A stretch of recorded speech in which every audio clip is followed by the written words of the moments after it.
असली जबरदस्त आहे, जबरदस्त.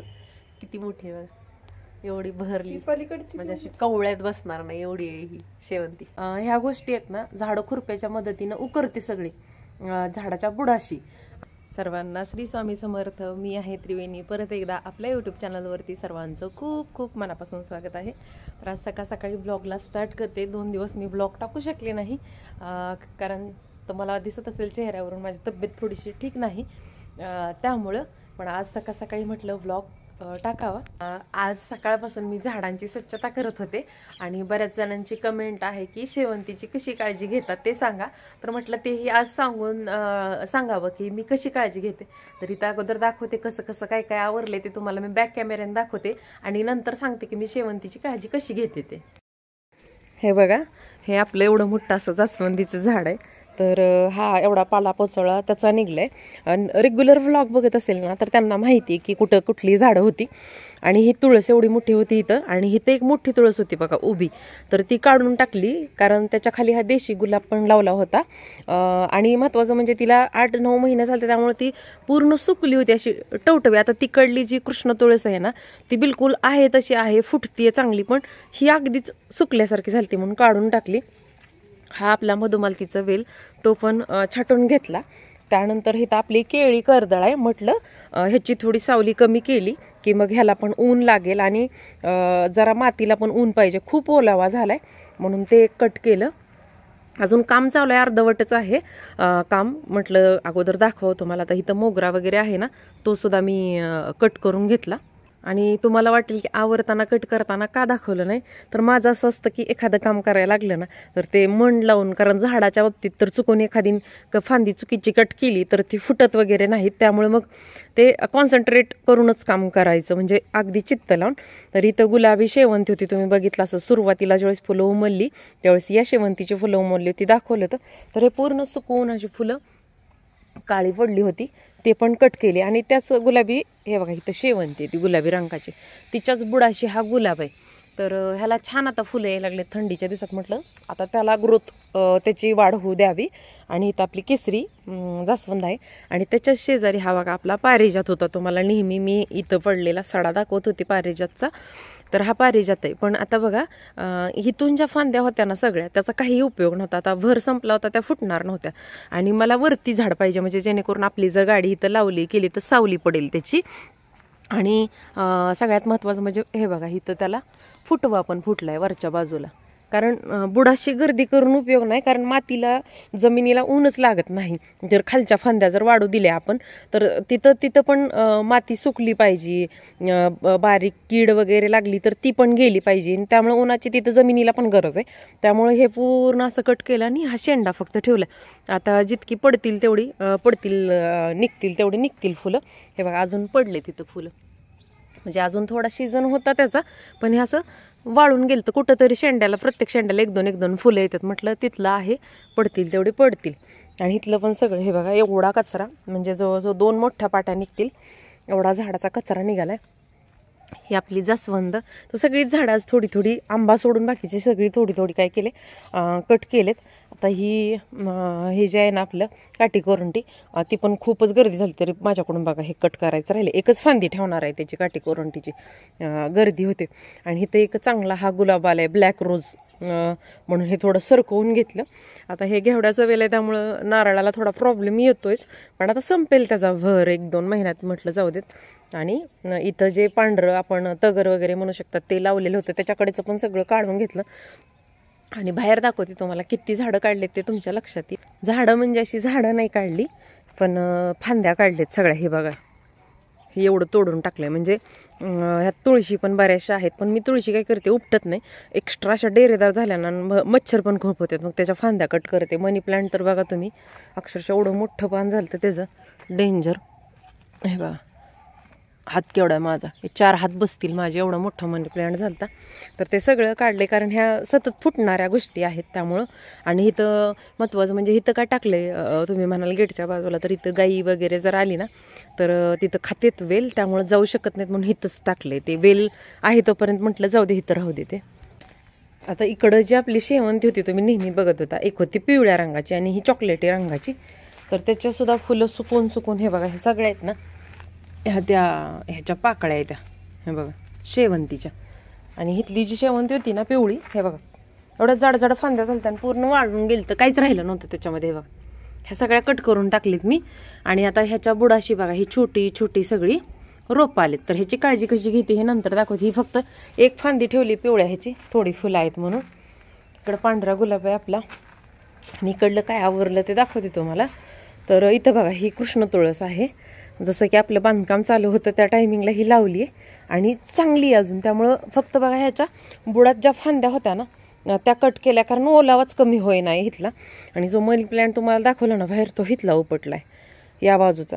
आणि हे तुम्ही म्हणाल काय आहे, तर हे हँगिंगच्या कुंड्या असतात ना त्याच्यामध्ये आता अशा पद्धतीचं गवत आलंय बघा. ते थोडा तुकडा टाकला होता, ते सगळीकडेच पसरून गेले. इथं पण तुळस आहेत बघा. तरी अजून बरंचसं मागच्या वेळेस दाखवलं होतं हे गवत काढलेलं, पण सारखं गवत उगवतं. इथं थोडं मनी प्लॅन्टची रोप तयार कशी करते दाखवतेच आता. तर अशी एक लांब, आता बघा ही फांदी आहे समजा आणि इथं पान आहे, तर इकडं 1 इंच, इकडल्या बाजूला 1 इंच ठेवून हा तुकडा कट करायचा. एक कट केलेला तुकडा दाखवतो हे बघा. हे असा तुकडा कट करायचा मनी प्लॅन्टचा. जिथं मुळी आणि पान आहे त्याच्या बाजूला 1-1 इंच सोडायचं आणि कट करायचं. आणि हे फक्त पाण्यात सोडायचं. मग ॲटोमॅटिक इथून एक 8-10 दिवसात कोंब यायला चालू होतं आणि रोपं तयार होते. तर ही अशी इनडोअरसाठी म्हटलं थोडी रोपं तयार करावीत म्हणून इथंच काढून ठेवलं. हा आपला घेवड्याच्या वेलाचा फुलं भरपूर आलेत त्याला आता. हा पाला पाचोळा पडलाय. तर हा इथं एक कचरा गोळा केलाय. नंतर हा तुळशीची पण वाटतं ना भरपूर पानं गळतेत बरं का तुळशीची. आणि सगळीकडे तुम्हाला सांगते तुळशी उगवलेत भरपूर आणि उपटाव्या पण नाही वाटत त्या. इथं तुळशी बघा डांबा बरोबर बांधली आहे, कारण जाता येतं थर्टी. इथं कचरा आहे, हे बघा इथं कचरा आहे. असा 3 ठिकाणी, म्हणजे खूप आज कितीतरी ठिकाणी मी, तुम्ही म्हणाल खूप दिवसातून आवरले का, नाही तुम्ही रेग्युलर व्हिडिओ बघत असाल तर तुम्हाला माहिती आहे माझी शनिवारी रविवारी ठरलेली झाडून तर असतं, पण अशी डीप क्लिनिंग आहे ना झाडांची ती 8-10 दिवसातून असते, कारण खूप पाला गळतो तुळशीचा पण. आणि तो आपला नागवेलीचा वेल. तर आता सांगते तुम्हाला शेवंतीची माहिती. तर आता शेवंतीची माहिती तुम्हाला हवी आहे, तर म्हटलं शेवंतीजवळ बसूनच सांगावी. तर एवढी फुलं येण्यामागचं कारण शेवंतीला माझ्या हेच आहे की ज्यावेळेस शेवंतीची समजा आपल्याला माहीत असतं की शेवंती ह्या फुलाचा भर कधी आहे, तर शेवंतीच्या फुलाचा भर असतो दिवाळीत. 1 महिना अगोदरपासून ती उमलायला चालू होते. तर त्याच्या अगोदर 3 महिन्यापासून डेली बेसवर तर मी काळजी घेते सगळ्या झाडांची. काय काळजी घेते प्रत्येक झाडाची, तर अधूनमधून मी 2-3 महिन्यातून जे खत मिळेल मला, शेणखत मिळू द्या, लेंडी खत मिळू द्या, ह्या गोष्टी आहेत ना झाडं खुरप्याच्या मदतीनं उकरते सगळी झाडाच्या बुडाशी. आणि जे काही खत मला मिळेल ना, मग 2 महिन्यातनं मिळू द्या, 15 दिवसातून जसं शक्य होईल आणणं. त्या हिशोबाने सगळ्या झाडांच्या बुडाशी एक ओंजळ खत टाकून घेते मी. त्यानंतर माझ्या भावाने, म्हणजे जे रानात आता ते शेती करतात, तर त्यांच्याकडे जे मटेरियल आणतात झाडांना टाकण्यासाठी, युरिया वगैरे काय, मग त्याचे बऱ्याच गोष्टी मिक्स करतात त्याच्यामध्ये. आता ॲक्च्युअलमध्ये मला त्याची नावं पण माहीत नाही आहेत. मग ते पण एक मला त्यांनी भरणी भरून दिलेलं असतं, पण त्याचा मी काही जास्त वापर करत नाही. तर ते काय करते मी, ज्यावेळेस कधी आदल्या दिवशी झाडं उकरून ठेवते आणि पूर्ण त्याला हवा, मातीला खालची माती वरती येऊ देते, चांगली हवा पिऊन देते, सुकू देते. आणि ज्यावेळेस मला त्या झाडांना ती माती, उकरलेली माती सुकणार असते ना, सुकलेली असते, आणि त्याला नंतर मी पाणी देणार असते 1 दिवसांनी. मग त्यावेळेस काय करते, पाणी द्यायच्या अगोदर पोहे खाण्याचा 1 चमचा आहे ना, तेवढा 1 चमचा किंवा 2 चमचे जे युरिया काय जे मटेरियल असेल ना, ते 1 ते 2 चमचे. आता तुम्ही झाडं बघितली असतील, खूप सगळी झाडं आहेत, तर ती उगत चिमट सगळीकडे अशी टाकून घेते आणि लगेच पाणी सोडते. असं करत नाही की मटेरियल टाकले आणि उद्या पाणी दिले, असं मी कधीच करत नाही. मटेरियल टाकलं की एक 10-15 मिनिटात मी काय करते, पाणी देऊन घेते. शेवंतीची विशेष काळजी कशी घेते, तर आपल्याला शेवंतीचा प्रत्येक झाडाला एक सीझन असतो. शेवंतीच्या फुलांचा भर कधी जास्त असतो, परत जास्वंदीच्या फुलांचा भर कधी जास्त असतो, गुलाबाच्या फुलांचा भर कधी जास्त असतो, हे आपल्याला ओळखून घ्यावं लागतं. ज्या त्या फळांची जशी सीझन असते तसे फुलांची पण सीझन असते. मग ह्या शेवंतीची मी काळजी कशी करते माहिती का, एकतर ती मुळाच्या तिथं रोपं उगवते, त्यामुळे आपल्याला त्याच्या बुडाशी जास्त उकरता येत नाही. पण अगदी मी त्यांना जिथं रोप उगवलंय ना तिथं हात लावून आडवा त्याच्या बुडाशी थोडं थोडं थोडं थोडं खुरप्याच्या मदतीनं असं उकरून घेते. ज्यावेळेस फुलं यायची असतात ना त्याच्या अगोदर 3 महिने माझी त्याची काळजी घ्यायची चालू असते. मग त्याला उकरून घ्यायचं, सारखं हवा पिऊन द्यायची, परत थोडीशी चहापत्ती त्याच्या बुडाशी टाकायची. आपली चहा करतो ती चहापत्ती. तर आता मी घरातली भारीतली आपली रेग्युलर कशी आपण भारी महागातली चहापत्ती वापरतो, तर छोटे 10 रुपयाचे वगैरे सॅशे मिळतात ना चहापत्तीचे, तर तो 10 रुपये छोटी पुडी आणायची 10 रुपयेवाली, आणि ती सगळ्याच झाडांना जरी तुम्ही थोडी थोडी टाकली ना तरी चालती. मग मी काय करते की त्याच्या बुडाशी थोडी चहापत्ती टाकते. बरेच जण काय करते, चहा असतो ना, चहा केलेली चहापत्ती गाळून ठेवतात, सुकवतात आणि ती टाकतात. पण मग मी तसं करत नाही. वर्षातून 2-3 वेळा 10-10 रुपये 30 रुपये आपला खर्च होतो. तर ते सगळ्याच झाडांना मी काय करते, थोडं उकरते बुडाच्या साईडला आणि तिथं ती चहापत्ती अशी पेरून देते, म्हणजे अशी विस्कटून टाकून देते त्या मातीमध्ये. ते एक काळजी घेते.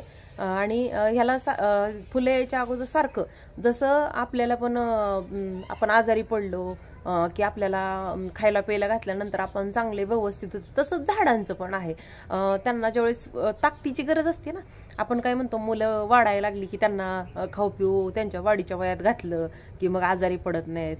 लहानपणी त्यांना व्यवस्थित खाऊ पिऊ घातलं तर मोठ्यापणी आजारी पडत नाहीत. झाडांचं पण तसंच आहे. आता ज्यावेळेस ह्याचं मी आता ह्याची फुलांची अपेक्षा संपली, आता 6 ते 7 महिने ह्याच्या फुलांची अपेक्षा नाही, 2-3 महिने आहे. तसं सगळ्या झाडांबरोबर जे शक्य आहे ते खत पाणी ह्याला घालत राहायचं.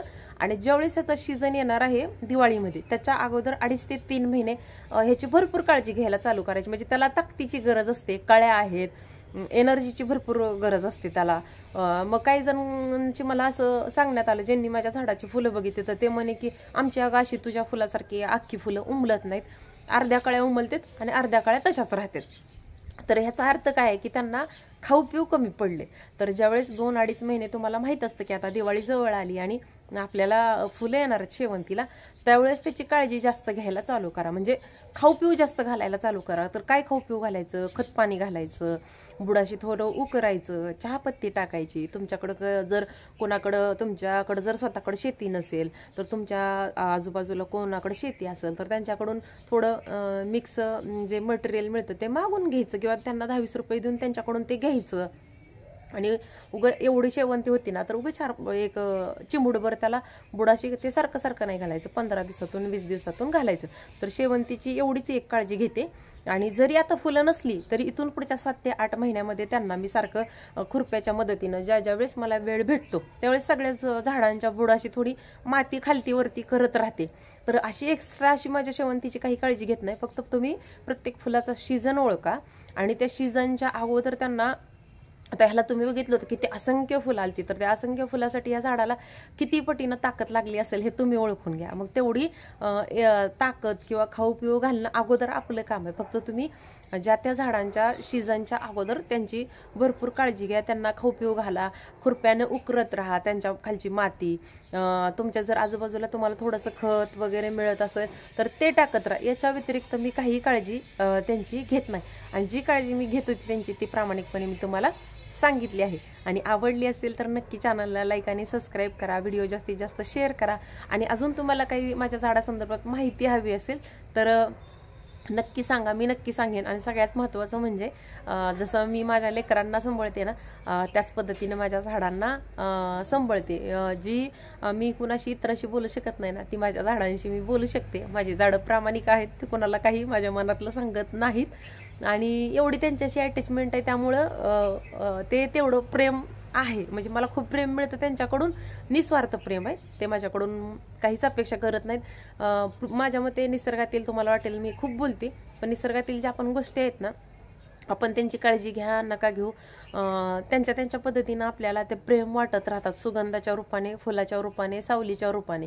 म्हणून मी म्हटलं की ते आपल्याकडून काही अपेक्षा करत नाहीत, मात्र मी त्यांच्याकडून अपेक्षा करते आणि ते माझं निस्वार्थ भावनेने माझ्या सगळ्या अपेक्षा पूर्ण करतात. म्हणून माझं झाडांवरती खूप प्रेम आहे. तुम्ही पण झाडांशी बोला, झाडांना बघा तुम्ही बसून, कुठं काय कीड लागली आहे का, आळी लागली आहे का, कुठं कोंब आलाय तुम्हाला पण जाणवून येईल. एखादं झाड जर सुकलेलं असेल ना तर त्याला आपण बोललो ना तरी ते दुसऱ्या दिवशी तिसऱ्या दिवशी तुम्ही निरीक्षण करा की ते टवटवीत झालेलं दिसेल. त्याला पण दुखणं आहे, त्याला पण आजारपण आहे. तर प्रेम लावा, यांच्याकडून निस्वार्थ प्रेम भेटतं. एवढंच सांगेन आणि आजचा ब्लॉग संपेन. श्री स्वामी समर्थ.